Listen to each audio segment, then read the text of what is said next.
গরমের মৌসুমে তোমরা জোহরের নামাজ আদায় করবারে মুমিন, যখন সূর্যটার তাপমাত্রা একটু ঠান্ডা হয়ে আসে, কারণ কাজকর্ম থেকে যখন তোমরা ফারেক হয়ে আসবা, তোমাদের ক্লান্তি দূর হবে, সাথে সাথে নামাজ পড়ার ইচ্ছা হবে না, একটু রেস্ট নেওয়ার দরকার।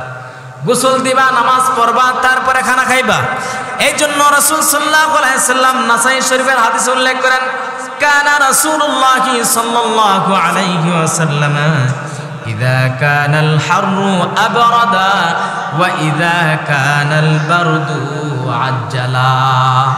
ঠান্ডার মৌসুমে তোমরা নামাজ পড়বা তাড়াতাড়ি জোহরের নামাজ। সূর্য ঠিক দুপুর থেকে একটু হেলে যাওয়ার পর তোমাদের ছায়া যখন দেখবা তোমাদের নিচ থেকে একটু দূরে সরে গেছে, রৌদ্রের মধ্যে দাঁড়াইলে বুঝতে হবে তোমার জোহর নামাজের সময় হয়ে গেছে, আর দেরি করা যাবে না। আবার গরমের মৌসুমে যখন তোমার ছায়াটা তোমার থেকে এক গুণ বেশি চলে গেছে, তখন তুমি নামাজ আদায় করে নেবা। বলে ইয়া রাসূলুল্লাহ, আসরের নামাজ কখন আদায় করব? বলে তখন আদায় করবা যখন তোমার ছায়াটা তোমার থেকে দ্বিগুণ হয়ে যাবে। কারণ আসরের সময় যখন হয়, দাঁড়িয়ে দেখবেন রৌদ্রের মধ্যে, কিতাবের মধ্যে আছে জাওয়াল, অর্থাৎ একটা কাঠি যদি দ্বিগুণ হয়, দ্বিগুণ পার হয়ে যখন ছায়া যায়, তখন আপনার আসরের নামাজের ওয়াক্ত। এগুলি আগে ছিল, এখন তো ঘড়ি আছে, ডিজিটাল ঘড়ি আছে, হাতে মোবাইল আছে, সব সহজ। কিন্তু সহজ হওয়ার পরেও আমরা কঠিন হয়ে গেছি, ঠিক না বেটি? টাইলসওয়ালা মসজিদ, এসিও মসজিদ, কিন্তু আমরা কঠিন হয়ে গেছি। এই কঠিন দিলকে নরম করার জন্য আল্লাহ রাব্বুল আলামিন জায়গায় জায়গায় নামাজের কথা উল্লেখ করেছেন, জায়গায় জায়গায় আল্লাহ রাব্বুল আলামিন বান্দাকে সম্বোধন করে বলেছেন, তুমি নামাজের হেফাজত করো, তুমি আল্লাহর দিকে আসো। আল্লাহ রাব্বুল আলামিন বলেন, উতলু মা উহিয়া ইলাইকা মিনাল কিতাব ওয়া আকিমিস সালাহ। হে রাসূল, আপনি তেলাওয়াত করে শোনান, আপনার উম্মতদেরকে তেলাওয়াত করে শোনান। মা উহিয়া ইলাইকা মিনাল কিতাব, আপনার উপর যা অবতীর্ণ করা হয়েছে ওই কিতাবটা পাঠ করে শোনান। সুবহানাল্লাহ, জোরে বলেন। আল্লাহ নবী সাল্লাল্লাহু আলাইহি সাল্লামকে বলেন তেলাওয়াত করে শোনানোর জন্য, কারণ কোরআন তেলাওয়াতের দ্বারা আল্লাহ তাআলা এমন একটি জাদু রেখেছে, এমন একটি ঔষধ রেখেছে, তেলাওয়াত যত করবেন, যত তেলাওয়াত শুনবেন, অন্তরের দিলের ঝংকারগুলি ঝরঝর করে পড়তে থাকবে। নামাজ সম্বন্ধে আল্লাহ নবী সাল্লাল্লাহু আলাইহি ওয়াসাল্লাম এক সাহাবীকে বলেন, হে সাহাবী, তোমাদের বাড়ি কি তাগার আছে, মানে পুকুর আছে? বলে হ্যাঁ, তাগার আছে, পুকুর আছে। দিলে পুকুরের মধ্যে যদি 5 বেলা তুমি গোসল দাও, তাহলে কি তোমার শরীরের মধ্যে ময়লা থাকবে? বলে না ইয়া রাসূলুল্লাহ, আমার শরীরে ময়লার অবকাশও থাকবে না। 5 বেলা যদি গরমের কারণে গোসল দেওয়া হয়, আর ময়লা থাকবে না। একটু বারবার শ্যাম্পু দিয়া ঘষা মাজা করেন, আবার স্যান্ডেলিনা সাবান দিয়া ঘষা মাজা করেন, মেরিল সাবান দিয়া ঘষা মাজা করেন, ডেটল সাবান দিয়া ঘষা মাজা করেন, যেন দুর্গন্ধ না থাকে, ময়লা আবর্জনা না থাকে, উঠে যায়। কিন্তু আল্লাহ রাব্বুল আলামিনের পয়গম্বর সাল্লাল্লাহু আলাইহি ওয়াসাল্লাম জানায় দেয় সাহাবীর দল, ঠিক তেমনি ভাবে তোমাদের মধ্যে যদি কোনো মুমিন আমার আল্লাহ উহিয়া ইলাইকা মিনাল কিতাবি ওয়া আকিমিস সালাহ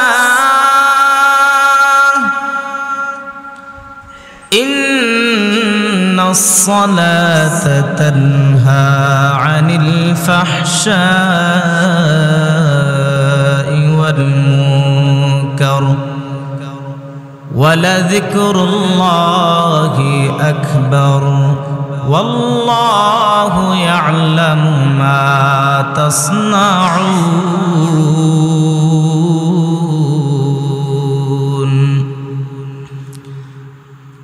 وقال تعالى إن الصلاة كانت على المؤمنين كتابا موقوتا.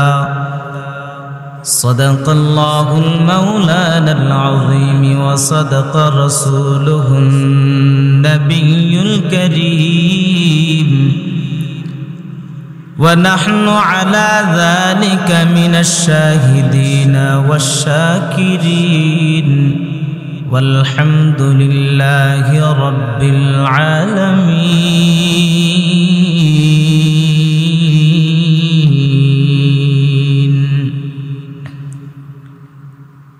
وقال النبي صلى الله عليه وسلم مفتاح الجنة الصلاة أو كما قال عليه الصلاة والسلام. مقبول تو ہے شاز ہے قابل تو بہت ہے مقبول تو ہے شاز ہے قابل تو بہت ہے اینا کے منندے تو نہیں دل تو بہت ہے اینا کے منندے تو نہیں دل تو بہت ہے الفت میں برابر کے وفا ہو کہ جفا ہو ہر چیز میں لذت ہے اگر دل میں مزہ ہو ہر چیز میں لذت ہے اگر دل میں مزہ ہو بلغ العلا بکمالہ کشف الدجى بجمالہ حسنت جميع خصاله صلوا عليه وآله لا إله إلا الله.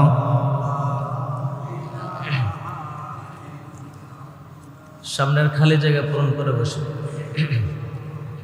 লা ইলাহা ইল্লাল্লাহ লা ইলাহা ইল্লাল্লাহ খুদি কা তেগ ফসালা ইলাহা ইল্লাল্লাহ লা ইলাহা ইল্লাল্লাহ লা ইলাহা ইল্লাল্লাহ লা ইলাহা ইল্লাল্লাহ. ये माल दौलत दुनिया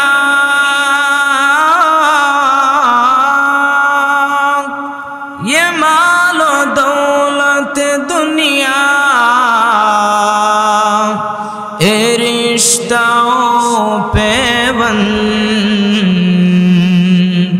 भूतानोहा मोहमाला इलाहा इल्लल्लाह ला इलाहा इल्लल्लाह ला इलाहा इल्लल्लाह ला इलाहा इल्लल्लाह ला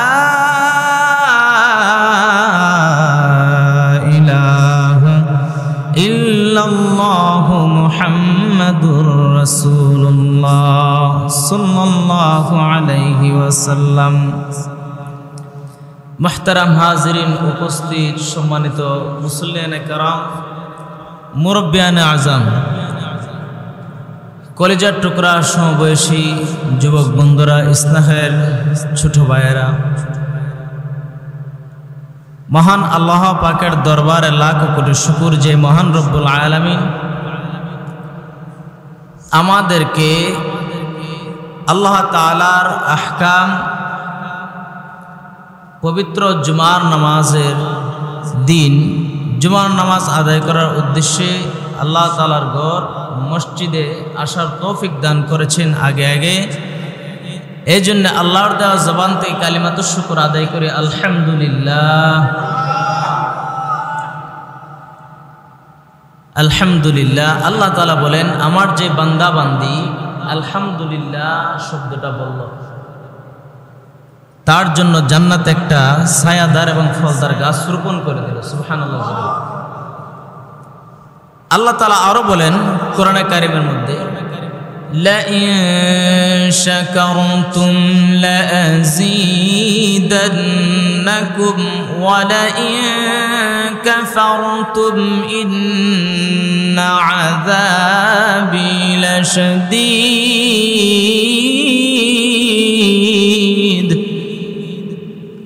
আল্লাহ রাব্বুল আলামিন বলেন, আমার যে বান্দা বান্দীরা আমার নিয়ামত পাইয়া নিয়ামতের শুকরিয়া আদায় করবে, আমি আল্লাহ তাআলা আমার বান্দা বান্দীদেরকে নিয়ামত আরো বাড়াই দেব। সুবহানাল্লাহ জোরে বলেন। মুহতারাম হাজিরিন, আমি আপনাদের সামনে আজকে একটা বিষয় নিয়ে উপস্থিত হয়েছি,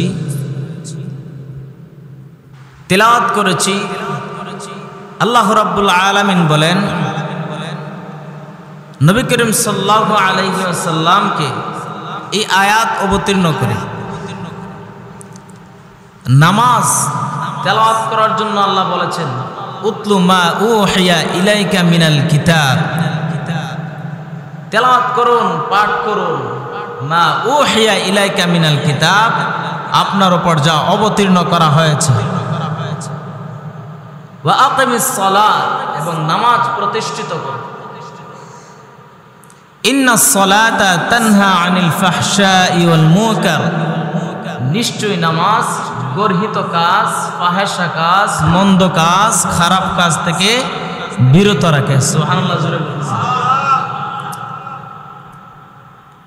ওয়াল্লাহু ইয়ালামু মা তাসনাউন, আল্লাহ তাআলা বলেন, তোমরা যা কিছু করো, প্রকাশ্যে করো আর গোপনে করো, সবকিছু সম্বন্ধে আমি অবগত আছি, আমি জানি। সুবহানাল্লাহ।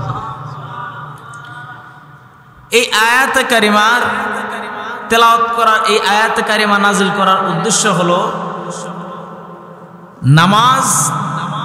নামাজের দিকে মানুষকে দাবিত করা, নামাজের দিকে মানুষকে উল্লেখ করেছেন, নামাজের দিকে আহ্বান করেছেন। নামাজ পড়তে গেলে যে তেলাওয়াত লাগে, তেলাওয়াতের কত উল্লেখ আছে। উতলু মা উহিয়া ইলাইকা মিনাল কিতাব, আপনি তেলাওয়াত করুন। স্বয়ং রাসূলুল্লাহ সাল্লাল্লাহু আলাইহি ওয়াসাল্লামকে তেলাওয়াত করার কথা বলেছেন আল্লাহ রাব্বুল আলামিন।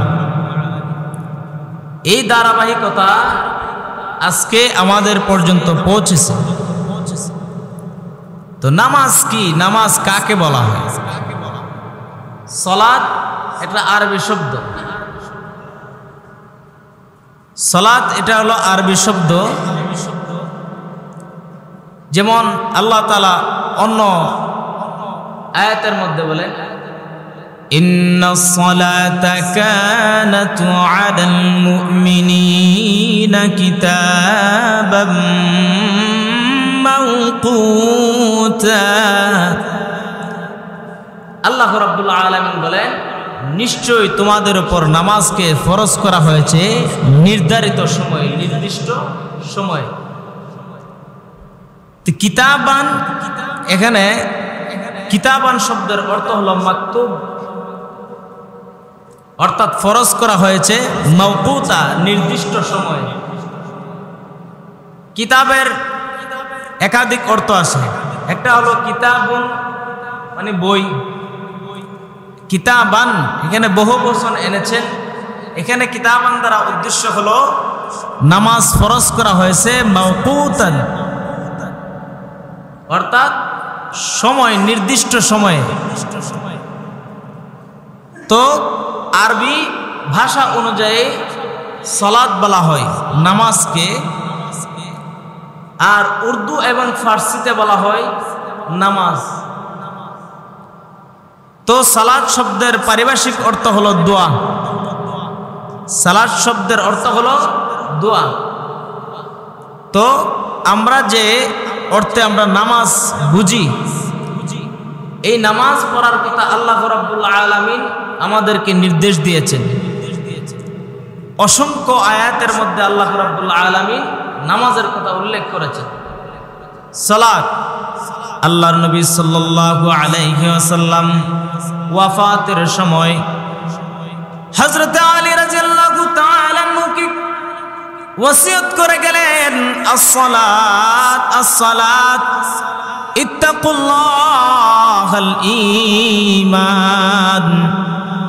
হে আলী, তুমি নামাজকে আঁকড়ে ধরবে, নামাজকে আঁকড়ে ধরবে এবং আল্লাহর উপর তাকওয়া রাখবে এবং ঈমানকে দৃঢ় করে রাখবে। শুধু তাই নয়, আল্লাহ নবী সাল্লাল্লাহু আলাইহি ওয়াসাল্লাম হাদিসে পাকে ইরশাদ করেন, আসসালাতু ইমাদুদ্দিন, নামাজ হলো দ্বীনের স্তম্ভ বা খুঁটি। একটা বিল্ডিং বানাইতে গেলে যেমন ফাউন্ডেশন দিতে হয়, নিচের মধ্যে 3 তলা যদি বিল্ডিং দেন, কমপক্ষে নিচতলার মধ্যে আপনি মাটির নিচে দিতে হবে 70 থেকে 80 লক্ষ টাকা, 50 লক্ষ টাকা, 60 লক্ষ টাকা মাটির নিচে ব্যয় করলেন। কিসের জন্য? এটা একটা ফাউন্ডেশন। ঠিক তেমনি ভাবে দ্বীনের জন্য ফাউন্ডেশন হলো নামাজ। দিন যতদিন থাকবে, ইলম যতদিন থাকবে, বন্দেগী যতদিন থাকবে, ততদিন দিন থাকবে। আর ইলমের দাওয়াত থাকবে যতদিন, দিন থাকবে ততদিন। দাওয়াত নাই, ইলমের দাওয়াত নাই, চর্চা নাই। এই নামাজ অর্জন করতে গেলে, নামাজ পড়তে গেলে যেমন তেলাওয়াত লাগে, নামাজ পড়তে গেলে যেমন মাসতুন মাসাইল লাগে, নামাজ পড়তে গেলে সুন্নত ওয়াজিবাত ফরজ আছে লাগে, ওই সমস্ত ইলম মাদ্রাসা মক্তবের মধ্যে দেওয়া হয়। ঠিক তেমনি ভাবে দাওয়াতের আমল যতদিন জারি থাকবে ততদিন দিন টিকতে থাকবে। ইলমে চন্দ আকে বেশ তরখানি, চু আমলে দরত নিস্ত নাদানি। ইলম অনুযায়ী আমল। আল্লাহ রাব্বুল আলামিনের পয়গম্বর মুহাম্মদুর রাসূলুল্লাহ সাল্লাল্লাহু আলাইহি ওয়াসাল্লাম বলেন, আসসালাতু ইমাদুদ্দিন, দ্বীনের স্তম্ভ বা খুঁটি হলো নামাজ। রাসূল করিম সাল্লাল্লাহু আলাইহি ওয়াসাল্লামকে এক সাহাবী জিজ্ঞাসা করলেন, হযরত বুরাদা রাদিয়াল্লাহু তাআলা আনহু থেকে বর্ণিত হাদিস, আল্লাহর নবী সাল্লাল্লাহু আলাইহি ওয়াসাল্লামকে জিজ্ঞাসা করলেন এক সাহাবী, ইয়া রাসূলুল্লাহ, নামাজের সময় কখন? বলে, তুমি 2 দিন পর্যন্ত আমাদের সঙ্গে নামাজ পড়বে। সুবহানাল্লাহ, জোরে বলেন সুবহানাল্লাহ। যেমনি ভাবে আমাদের দাওয়াতে তাবলীগ আজকে আমাদের মসজিদে আছে, আলহামদুলিল্লাহ, জোরে বলেন আলহামদুলিল্লাহ। দাওয়াতে তাবলীগের কাজ হলো বেনামাজি মুসলমানদেরকে দাওয়াত দিয়ে নামাজের দিকে আহ্বান করা। আমার নবীর কাজও ছিল কাফের বেদিনদের কাছে হেঁটে হেঁটে নামাজের দাওয়াত দিত, কারণ ও কিন্তু মুসলমান ছিল না। আর আমাদের জমানার বর্তমানের মুসলমান ইহুদির থেকে আরো নষ্ট হয়েছে। কারণ অন্য আয়াতের মধ্যে আছে যে কিতাবীদের সঙ্গে বিতর্ক করো না শালীনতা ছাড়া।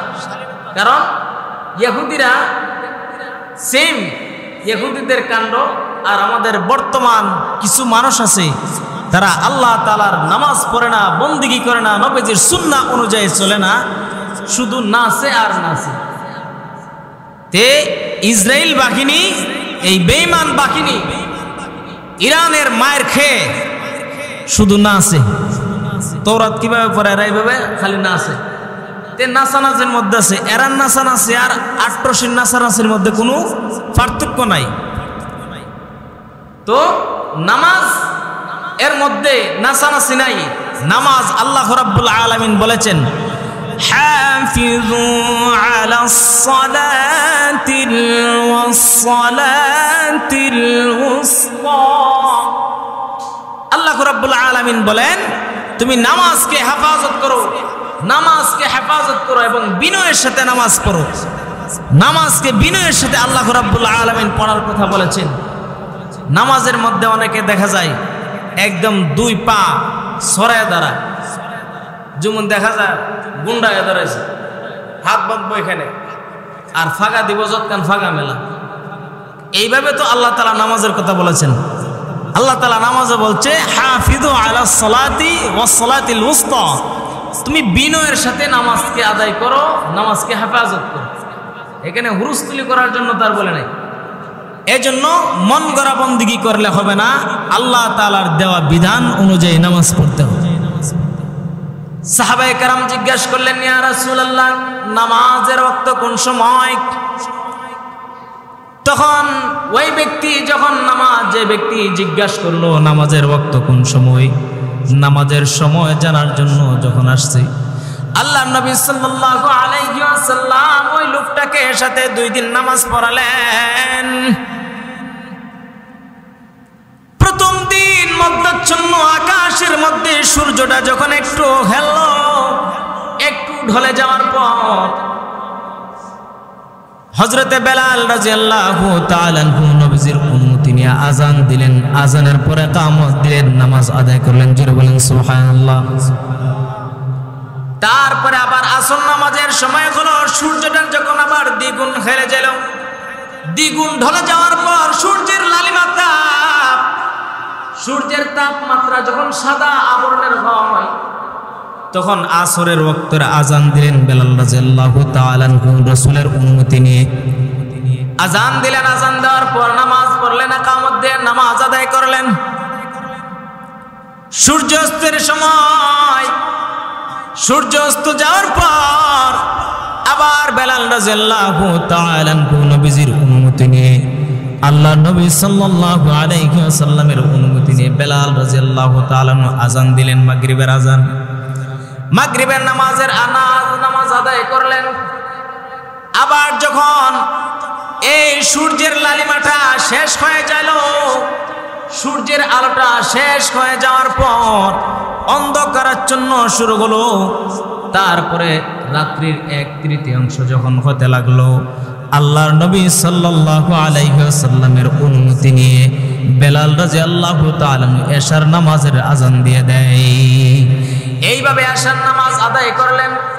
এশার নামাজ আদায় করার পর বেলাল রাদিয়াল্লাহু তাআলা এই গেল একদিন। 2 নাম্বার দিনের মধ্যে আবার দ্বিতীয় দিন যখন চলল, ওই ব্যক্তিকে নিয়ে নামাজ আদায় করার জন্য ফজর নামাজের আযান যখন দিলেন, প্রথম দিনের ফজর নামাজের আযান দেওয়া হয়, সূর্য একদম যখন আপনার সুবহ সাদিকের সময় হয়, রাত্রি যখন শেষ হয়ে যায়, সুবহ সাদিকের সময় আযান দিয়ে দিলেন। অন্ধকারাচ্ছন্ন থাকা অবস্থায় নামাজ আদায় করলেন। প্রথম দিনের জোহর গেল, আসর গেল, মাগরিব গেল, এশার নামাজ গেল, ফজর নামাজ গেল। দ্বিতীয় দিন যখন হয়, আবার দ্বিতীয় দিন বেলাল রাদিয়াল্লাহু তাআলা আনহুকে আল্লাহর নবী নির্দেশ দিলেন, বেলাল আজকে আযান দিবা একটু বিলম্ব করে দিবা। কারণ কি? কারণ শেষে বলছি যে আল্লাহর নবী সাল্লাল্লাহু আলাইহি ওয়াসাল্লাম দ্বিতীয় দিন ওই ব্যক্তির সামনে আযান দিলেন। বেলাল রাদিয়াল্লাহু তাআলা আনহু যোহরের আযান একটু বিলম্ব করে দিলেন। আযান দেওয়ার পর ইকামত দিলেন, নামাজ আদায় করলেন। আল্লাহর নবী সাল্লাল্লাহু আলাইহি ওয়াসাল্লামের অনুমতি নেওয়ার পর সূর্যের তাপমাত্রা যখন একদম ঠান্ডা হয়ে যায়, সূর্যের তাপমাত্রা শেষ হয়ে যায়, তখন বেলাল রাদিয়াল্লাহু তাআলা আনহু আবার আসরের নামাজের আযান দিলেন। আসর নামাজ আদায় করলেন। সূর্য অস্ত যাওয়ার পর হালকা একটু লাল বর্ণ থাকে, কিন্তু সূর্যটা একদম ভেঙে গোলাট হয়ে যায়। দেখেননি? আজকে পরীক্ষা করে দেখবেন। সূর্যটা অস্ত যাওয়ার পর দেখবেন একদম কুসুমের মতো লাল হয়ে যায় পশ্চিম দিকে আকাশ। এই লালিমা থাকতে আযান দিয়ে দেয়। বেলাল রাদিয়াল্লাহু তাআলা আনহু আযান দিয়ে দিলেন। মাগরিবের নামাজ আদায় করলেন। আবার যখন এশার রক্ত হলো, রাত্রের 1/3 পার হওয়ার আগে আনুমানিক 8টা থেকে 9টার সময় আযান দিলেন, নামাজ পড়লেন। নামাজ পড়ার পর শুয়ে গেলেন। আবার ফজরের ওয়াক্ত যখন হয়, আযান দিলেন। ফজরের ওয়াক্ত আযান দেওয়ার পর একদম ফর্সা হয়ে যাওয়ার পর ফজরের নামাজ আদায় করলেন। আল্লাহর নবী সাল্লাল্লাহু আলাইহি ওয়াসাল্লাম আবু বুরাদা রাদিয়াল্লাহু তাআলা আনহুকে ডেকে বলে, সাহাবীরা তোমরা ওই ব্যক্তিটাকে ডেকে আনো যেই ব্যক্তি নামাজের ওয়াক্ত সম্বন্ধে জানতে চাইছিল, তাকে ডেকে আনো। সমস্ত সাহাবায়ে কেরামের মধ্যে বললেন, এই দুই ওয়াক্তের সময়ের মধ্যে তোমরা নামাজ পড়বা। এর অর্থ বোঝা গেল ফজরের নামাজ একদম গভীর অন্ধকারাচ্ছন্ন থাকা অবস্থাতে পড়ন নাই, আবার একদম ফর্সা থাকা অবস্থাতে পড়ন নাই। হালকা অন্ধকারাচ্ছন্ন এবং হালকা ফর্সা অবস্থায় নামাজ আদায় করা সুন্নাত। সুবহানাল্লাহ। এর কারণ কি? এর কারণ হলো ঘটনাক্রমে নামাজ ফাসিদ হয়ে গেছে, আবার যেন দ্বিতীয় জামাত আদায় করতে পারি ভাই। এই জন্য আল্লাহর নবী সাল্লাল্লাহু আলাইহি ওয়াসাল্লাম 2 দিন লোকটাকে নবীজির সঙ্গে নামাজ পড়ালেন এবং 2 দিন নামাজের পার্থক্যটা বুঝালেন, 2 দিনের মধ্যবর্তী সময়টাও বুঝালেন ফজরের নামাজে। এখন আসেন জোহরের নামাজ। জোহরের নামাজের সময়টা পার্থক্য বুঝালেন।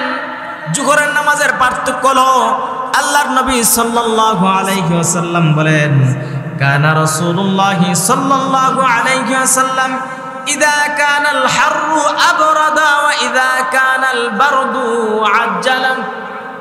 আল্লাহর নবী সাল্লাল্লাহু আলাইহি ওয়াসাল্লাম বলেন, ঠান্ডার মৌসুমে আমি নামাজ পড়েছি তাড়াতাড়ি, অর্থাৎ সূর্যটা একটু ঢলে যাওয়ার পরে সাথে সাথে আযান দিয়ে নামাজ পড়ছি।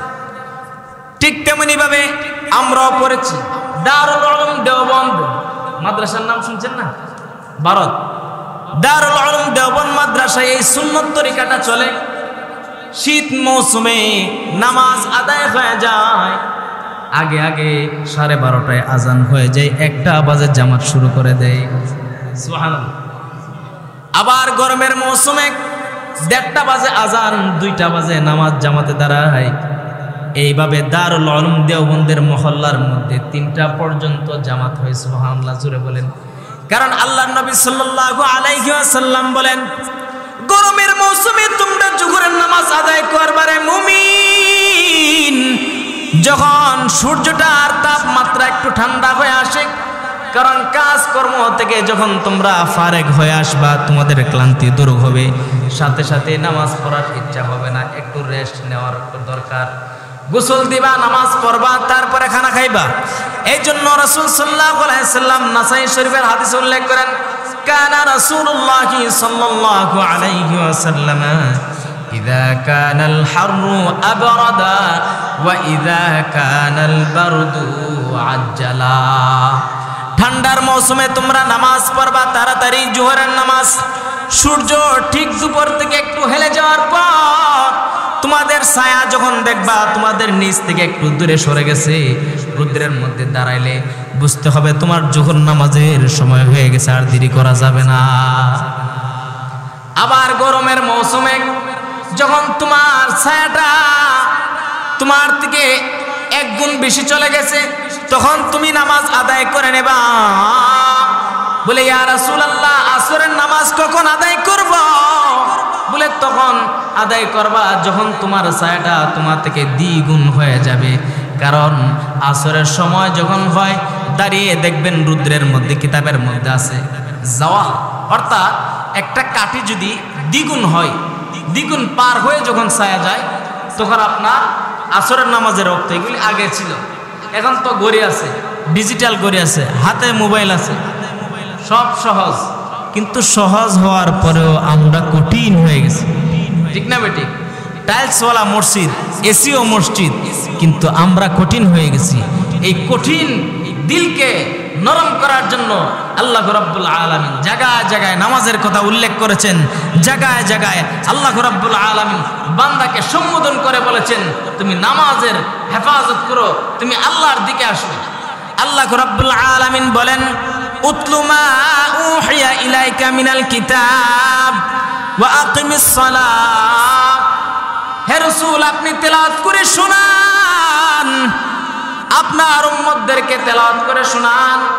মা উহিয়া ইলাইকা মিনাল কিতাব, আপনার উপর যা অবতীর্ণ করা হয়েছে ওই কিতাবটা পাঠ করে শোনান। সুবহানাল্লাহ, জোরে বলেন। আল্লাহ নবী সাল্লাল্লাহু আলাইহি সাল্লামকে বলেন তেলাওয়াত করে করে শোনানোর জন্য। কারণ কোরআন তেলাওয়াতের দ্বারা আল্লাহ তাআলা এমন একটি জাদু রেখেছে, এমন একটি ঔষধ রেখেছে, তেলাওয়াত যত করবেন, যত তেলাওয়াত শুনবেন, অন্তরের দিলের ঝংকারগুলি ঝরঝর করে পড়তে থাকবে। নামাজ সম্বন্ধে আল্লাহর নবী সাল্লাল্লাহু আলাইহি ওয়াসাল্লাম এক সাহাবীকে বলেন, হে সাহাবী, তোমাদের বাড়ি কি তাগার আছে, মানে পুকুর আছে? বলে হ্যাঁ, তাগার আছে, পুকুর আছে। দিলে পুকুরের মধ্যে যদি 5 বেলা তুমি গোসল দাও, তাহলে কি তোমার শরীরের মধ্যে ময়লা থাকবে?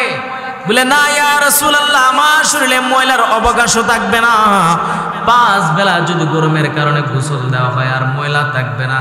একটু বারবার শ্যাম্পু দিয়া ঘষা মাজা করেন, আবার স্যান্ডেলিনা সাবান দিয়া ঘষা মাজা করেন, মেরিল সাবান দিয়া ঘষা মাজা করেন, ডেটল সাবান দিয়া ঘষা মাজা করেন, যেন দুর্গন্ধ না থাকে, ময়লা আবর্জনা না থাকে, উঠে যায়। কিন্তু আল্লাহ রাব্বুল আলামিনের পয়গম্বর সাল্লাল্লাহু আলাইহি ওয়াসাল্লাম জানায় দেয় সাহাবীর দল, ঠিক তেমনি ভাবে তোমাদের মধ্যে যদি কোনো মুমিন আমার আল্লাহর ইবাদত করতে নামাজের মধ্যে দাঁড়িয়ে যায়, তার মধ্যে যেমন পুকুরের মধ্যে 5 বার গোসল দিলে কোনো গুনাহ, কোনো ময়লা থাকে না, ঠিক তেমনি ভাবে আল্লাহ রাব্বুল আলামিন বলেন, কোনো বান্দা বান্দি যদি 5 ওয়াক্ত নামাজ আদায় করে নেয়, তার আমল নামার মধ্যে গুনার লেশ মাত্র থাকবে না। ইলা শর্মিন্দগি, এই জীবনটা বন্দেগীর জন্য আল্লাহ রাব্বুল আলামিন দিয়েছে রে মুমিন। কারণ আর কোন জাতিকে সিজদা দেওয়ার জন্য দেয় নাই। গরু, মহিষ, 4 পায়ের জানোয়ার কিয়ামত পর্যন্ত, ইসরাফিল আলাইহিস সালাম সিংহা ফুঁক দেওয়ার আগ পর্যন্ত ওই 4 পায়ের জানোয়ার রুকু অবস্থাতে থাকবে। আল্লাহু আকবার জুড়ে বলেন। এই কুদরত কার? জুড়ে বলেন আল্লাহু আকবার, জুড়ে বলেন আল্লাহু আকবার। ঈমান তাজা করতে হবে, আল্লাহু আকবার জুড়ে বলেন। আল্লাহু আকবারের ধ্বনিতে কাফের মুশরিক যেমন পালাতে থাকে, এই ইসরাইল বেদিনের গোষ্ঠী আমাদের মুসলমান ফিলিস্তিনি ভাইদেরকে হত্যা করেছে, গণহত্যা করেছে। কিন্তু তারা এখন, আগে তারা হাসি উজ্জ্বল করত, এখন দেখছে মুসলমান আগে মারে নাই, পিঠ যখন দেয়ালে লেগে গেছে, ইরান আর বসে থাকে নাই। যখন ইরান মার শুরু করে দিছে, এখন পালাতে বাধ্য হয়েছে। আল্লাহ রাব্বুল আলামিন বলেছেন, এইভাবে পালাবে, বেদিনরা এইভাবে পালাবে, মুমিনকে ধ্বংস করতে আসলে এইভাবে পালাবে। সুতরাং যদি কোনো মুমিন নামাজ 5 ওয়াক্ত ঠিক মতো আদায় করে, ওই মুমিনের আমল নামার মধ্যে কোনো গুনাহ থাকতে পারে না। সুবহানাল্লাহ জুড়ে বলেন। আল্লাহ নবী সাল্লাল্লাহু আলাইহি ওয়াসাল্লাম হাদিসে পাকে উল্লেখ করেন, আন আবি হুরায়রা রাদিয়াল্লাহু তাআলা আনহু আনিন নবী সাল্লাল্লাহু আলাইহি ওয়াসাল্লাম, as-salatul khamsu wal jam'atu ilal jum'ati kaffaratu bainahum। সুবহানাল্লাহ জোরে বলেন। আল্লাহর নবী সাল্লাল্লাহু আলাইহি ওয়াসাল্লাম বলেন, আমার যদি কোনো উম্মত এক জুমআত থেকে আরেক জুমআ পর্যন্ত 5 ওয়াক্ত নামাজ আদায় করে, এক জুমআ থেকে পরবর্তী জুমআ পর্যন্ত, এই আমলটা হয়ে গেল তার কাজা কাফারা। সুবহানাল্লাহ জোরে বলেন। এই কাফারা হয়ে গেল। এখন কিছু মুসলমান বেছে নেবে যে এক জুমা থেকে যখন আরেক জুমা কাফারা হয়ে যায়, তাহলে মধ্যবর্তী জায়গাটা নামাজ না পড়লেও চলবো। না না, নামাজ না পড়লে চলবে না। 5 ওয়াক্ত নামাজের জন্য আল্লাহ রাব্বুল আলামিন বিধান দিয়েছেন। কিন্তু বাউল গানাদার, ভণ্ডরা, বাউল গানাদাররা গানে গানে তারা বলে কোরআন শরীফের কোনো জায়গায় 5 ওয়াক্ত নামাজের কথা নাই, নামাজ দেয় ফরজ এই কথা আছে।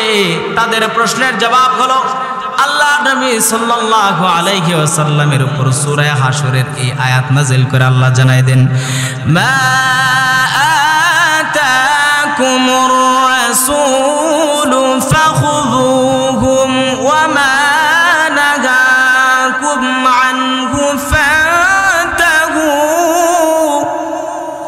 আল্লাহ রাব্বুল আলামিন জানায় দেয় যে তোমাদের জন্য নির্দেশ হলো, মা আতাকুমুর রাসূলু ফাখুযু ওয়া মা নাহাকুম আনহু ফান্তাহু।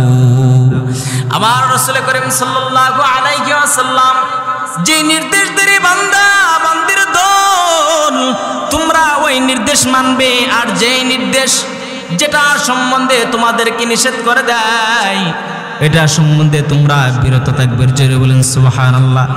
তাহলে বোঝা যায় 5 ওয়াক্ত নামাজের ব্যাপারে এই আয়াত দ্বারা সাবেত, ঠিক না বেটি? আল্লাহ নবী সাল্লাল্লাহু আলাইহি সাল্লামের ব্যাপারে আল্লাহ রাব্বুল আলামিন বলেন, আমি আমার পয়গম্বর সাল্লাল্লাহু আলাইহি ওয়াসাল্লামকে পূর্ণাঙ্গ দিন দিয়ে প্রেরণ করেছি।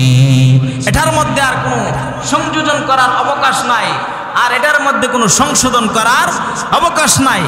অতএব আল্লাহ রাব্বুল আলামিন কোরআনে কারিমের শুরুতেই বলে দিয়েছেন, যালিকাল কিতাব লা রাইবা ফি হুদাল লিল মুত্তাকিন। কোরআনকে যদি জিজ্ঞাসা করো কিসের জন্য আগমন করেছো, কোরআন সর্বপ্রথম জবাব দিবে হুদাল লিল মুত্তাকিন, আমি মুত্তাকিদের জন্য হেদায়েতের পথ প্রদর্শক হিসেবে আগমন করেছি। সুবহানাল্লাহ। আল্লাহ বলেন যালিকাল কিতাব, এটা এমন কিতাব লা রাইবা ফি, এটার মধ্যে ভুল থাকবে দূরের কথা, ভুলের সন্দেহের অবকাশ নাই। আল্লাহ রাব্বুল আলামিন এই কোরআনকে একদম ইসলাম অফ দা কমপ্লিট, ইসলাম ধর্মটাকে একদম পরিপূর্ণ ধর্ম বানিয়ে পাঠিয়েছেন, এবং মহানবী সাল্লাল্লাহু আলাইহি ওয়াসাল্লামের উপর যে কিতাব নাজিল করেছেন এই কিতাব ঐশিবানে কুরআনুল কারীম অবতীর্ণ হওয়ার পর আল্লাহ রাব্বুল আলামিন দুনিয়ার মধ্যে যত নবী রাসূল পয়গম্বরদের কাছে কিতাব সহিফা নাজিল করেছেন, সমস্ত আসমানি কিতাবের সমস্ত বিধানগুলি রহিত হয়ে গেছে। আল্লাহু আকবার, জোরে বলেন সুবহানাল্লাহ। আল্লাহ রাব্বুল আলামিন এই আল্লাহর পয়গম্বর সাল্লাল্লাহু আলাইহি ওয়াসাল্লামকে পূর্ণাঙ্গ ইসলাম দিয়ে প্রেরণ করেছেন। এই পূর্ণাঙ্গ ইসলাম কেমন ইসলাম দিয়ে প্রেরণ করেছেন? মুসা আলাইহিস সালাম যখন নবী সাল্লাল্লাহু আলাইহি সাল্লাম মেরাজ থেকে নামাজ নিয়ে আসে আমাদের জন্য 50 ওয়াক্ত নামাজ, মুসা আলাইহিস সালাম বলেন, হে রাসূল সাল্লাল্লাহু আলাইহি সাল্লাম, আপনার উম্মত দুর্বল, আখিরি জামানার উম্মত। আমি নবী মুসার উম্মত ওই 50 ওয়াক্ত পড়তে পারে নাই, আখিরি জামানার উম্মত কিভাবে 50 ওয়াক্ত পড়বে? 5 ওয়াক্ততে পড়ে। সপ্তাহ শুক্রবারের মুসল্লি, ঈদের নামাজের মুসল্লি, জানাজার নামাজের মুসল্লি, ঠিক কে মুসল্লি আসেনি না নাই? বিপদ পড়লে হুরুদ্দায় দুরুদ্দা মুসল্লি, ঠিক না ঠিক? আওয়াজ দেন। এই ঈমান নিয়ে কবরে যাওয়া যাবে না ভাই। কবর বড় সাপ বিচ্ছুর ঘর, অন্ধকার ঘর। এই ঘরে নাই সাথী, নাই বাতি, নাই ফুলের বিছানা, নাই কোনো লাল গালিচা, নাই কোনো ফার্নিচার। এটার মধ্যে থাকবে একমাত্র নেক আমল। আল্লাহ নবী সাল্লাল্লাহু আলাইহি ওয়াসাল্লাম যখন নামাজে দাঁড়াতেন পা মুবারক ফুলে যেত। সাহাবায়ে কেরাম জিজ্ঞাসা করলেন, হাত্তা ইনতাফাকাত কাদামাহু ফাকিলা লাহু ইয়া রাসূলুল্লাহ। সাহাবায়ে কেরাম জিজ্ঞেস করলো, হাত্তা ইনতাফাকাত, হে রাসূল আপনার কি কষ্ট হয় না? আতাতাল্লাকু হাযা আতাতাকাল্লাফু হাযা, আপনার কি কষ্ট হয় না? ইনতাফাকাত কাদামাহু মানে ফুলে যাওয়া। নবী করিম সাল্লাল্লাহু আলাইহি সাল্লাম যখন নামাজে দাঁড়াতেন পা মুবারক গুলি ফুলে যাইতেন। ফাকিলা লাহু ইয়া রাসূলুল্লাহ, আল্লাহ নবী সাল্লাল্লাহু আলাইহি সাল্লাম বলেন, উত্তর দিলেন, আনা আ'বুদুল্লাহ আশকুরুল্লাহ, আমি কি আল্লাহ তাআলার শুকরগুজার বান্দা হব না? আমি কি আল্লাহ তাআলার শুকরগুজার বান্দা হব না? আমি কি আল্লাহ তাআলার শুকরগুজার বান্দা হব না? সাহাবায়ে কেরাম যখন জিজ্ঞাসা করলেন, ইনতাফাকাত কাদামাহু ইয়া রাসূলুল্লাহ, আপনি নামাজ পড়েন দাঁড়িয়ে দাঁড়িয়ে পা মুবারক গুলি ফুলে যাচ্ছে। আল্লাহ নবী সাল্লাল্লাহু আলাইহি সাল্লাম সাহাবায়ে কেরামকে জিজ্ঞাসা করলেন, হে সাহাবীরা, আমি কি আল্লাহর শুকরগুজার বান্দা হব না? অথচ যে নবীর আগের গুনাহ মাফ, পিছের গুনাহ মাফ, গুনাহ বলতে নাই, মাসুম, বেগুনাহ মাসুম, সাইয়্যিদুল মুরসালিন, খাতামান নবীন, রাহমাতুল লিল আলামিন। সুবহানাল্লাহ, জোরে বলবেন না? আমার নবীর শান কি? সারা দিন রাত 24 ঘন্টা কিয়ামত পর্যন্ত যদি কেউ আদায় করে শেষ হবে না। শুধু দিন তারিখ গণনা করে নবীর শান যদি কেউ বলতে চায়, আমি বলবো তারা বুকার স্বর্গে বাস করে। কারণ নবীজি সাল্লাল্লাহু আলাইহি সাল্লামের শান, আল্লাহ নবী সাল্লাল্লাহু আলাইহি সাল্লাম যখন মক্কায় ছিলেন কোরআনও মক্কায় গেছেন, যখন নবীজি মদিনায় ছিলেন কোরআনও মদিনায় অবতীর্ণ হয়েছেন, যখন নবীজি শয়ন অবস্থায় ছিলেন, শোয়া অবস্থায় ছিলেন, আল্লাহ নবী সাল্লাল্লাহু আলাইহি সাল্লামকে জিবরাইল আলাইহিস সালামের মাধ্যমে আল্লাহ রাব্বুল আলামিন সম্বোধন করছেন, ইয়া আইয়ুহাল মুদ্দাসসির কুম ফাআনযির, হে চাদর আবৃতওয়ালা নবী উঠুন, কুম ফাআনযির, ভয় প্রদর্শন করুন, অরাব্বাকা ফাকাব্বির, আল্লাহ তাআলার বরত্ব প্রকাশ করুন। তাহলে বোঝা যাচ্ছে নবী করিম সাল্লাল্লাহু আলাইহি সাল্লাম ঘুমন্ত অবস্থায় থাকলেও ঘুম থেকে জাগ্রত করে কোরআন নাজিল করেছে আল্লাহ রাব্বুল আলামিন। সুবহানাল্লাহ, জোরে বলবেন। তাহলে নবীর শান কিয়ামত পর্যন্ত কেউ যদি করে নবীর শান কি হবে না, শেষ হবে না। যে কথা বলতেছিলাম, নামাজ, নামাজ সর্বপ্রথম নামাজ হযরতে আদম আলাইহিস সালাম নামাজ কোথা থেকে আসছে? হযরতে আদম আলাইহিস সালাম সর্বপ্রথম নামাজ আদম আলাইহিস সালাম যখন জান্নাত থেকে বের হলেন, সময় হয়ে গেছে না? আল্লাহ রাব্বুল আলামিনের পয়গম্বর আউয়ালুল ইনসান ও আউয়ালুজ জামানুল আদম, প্রথম জামানার প্রথম মানুষ হলো আদম আলাইহিস সালাম। আর আদম আলাইহিস সালাম কে জান্নাত থেকে যখন বের করে দেয় আল্লাহ রাব্বুল আলামিন সর্বপ্রথম ফজরের নামাজ আদায় করেন গভীর রজনীতে আল্লাহ রাব্বুল আলামিনের কাছে। সুবহানাল্লাহ, জোরে বলেন। হযরত ইব্রাহিম আলাইহিস সালাম কে বৃদ্ধ বয়স 83 থেকে 86 বছরের মধ্যে, 83 থেকে 86 বছরের মধ্যবর্তী সময়ের মধ্যে সন্তান হলো। এই আদরের সন্তানের সময় পরীক্ষা নিলেন কুরবানির। এই কুরবানি যখন পরীক্ষা নিলেন আদম আলাইহিস সালামকে জান্নাত থেকে বাহির করে দেওয়ার পর ফজর নামাজ আদায় করলেন। ইব্রাহিম আলাইহিস সালাম ওনার সন্তানকে কুরবানি করার পর সূর্য একটু ঢলে যাওয়ার পর জোহরের নামাজ আদায় করলেন। সুবহানাল্লাহ, জোরে বলেন। হযরত ইউনূস আলাইহিস সালাম মাছের পেট থেকে লা ইলাহা ইল্লা আনতা সুবহানাকা ইন্নী কুনতু মিনাল যালিমিন,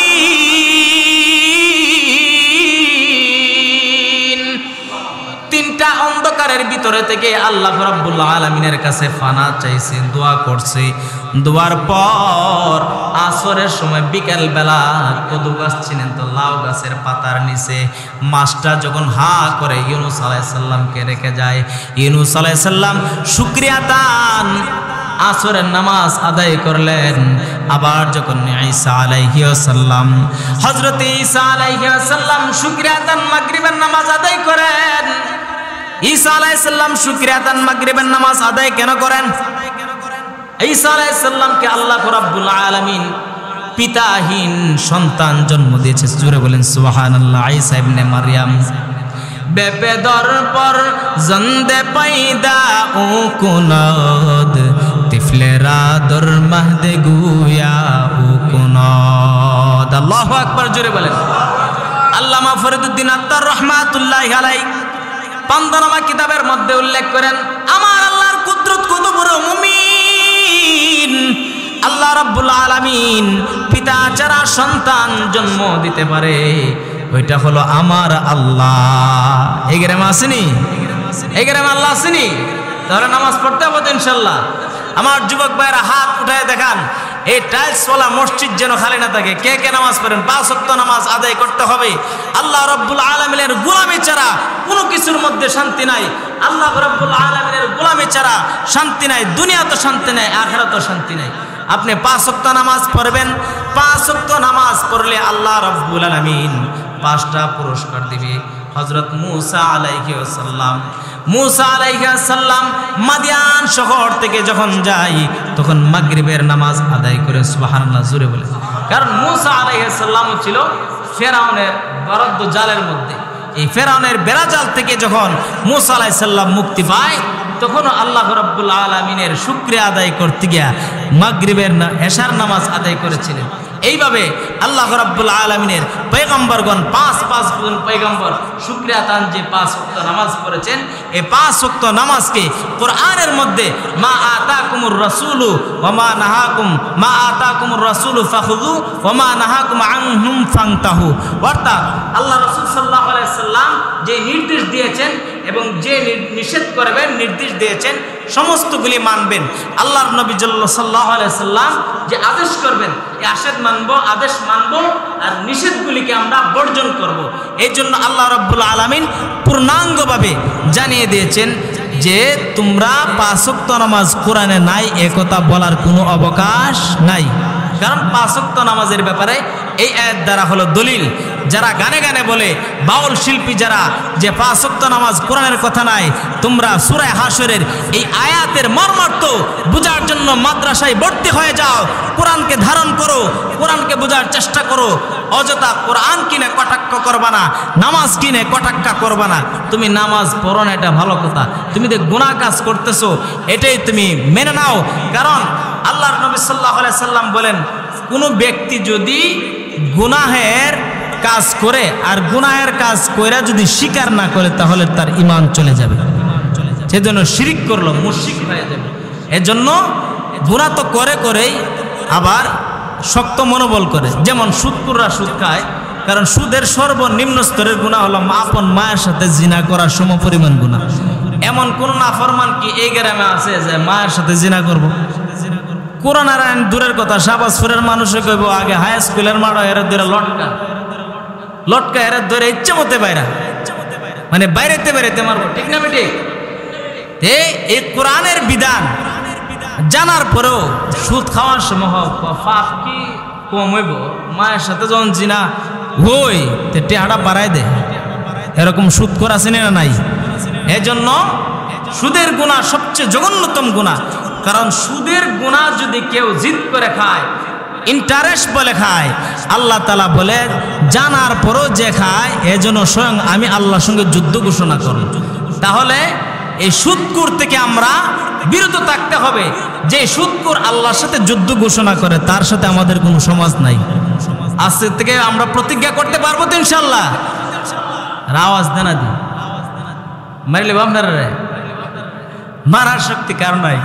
আল্লাহ রাব্বুল আলামিন মারার শক্তি কারণ নাই। কারণ ইসরায়েল ভাবছিল সব মারি লেব, কিন্তু শেষ পর্যন্ত পুরো দুনিয়ার মধ্যে, মুসলিম বিশ্বের মধ্যে কেউ ফিলিস্তিনের পাশে দাঁড়ায় নাই, একমাত্র ইরান দাঁড়িয়েছে।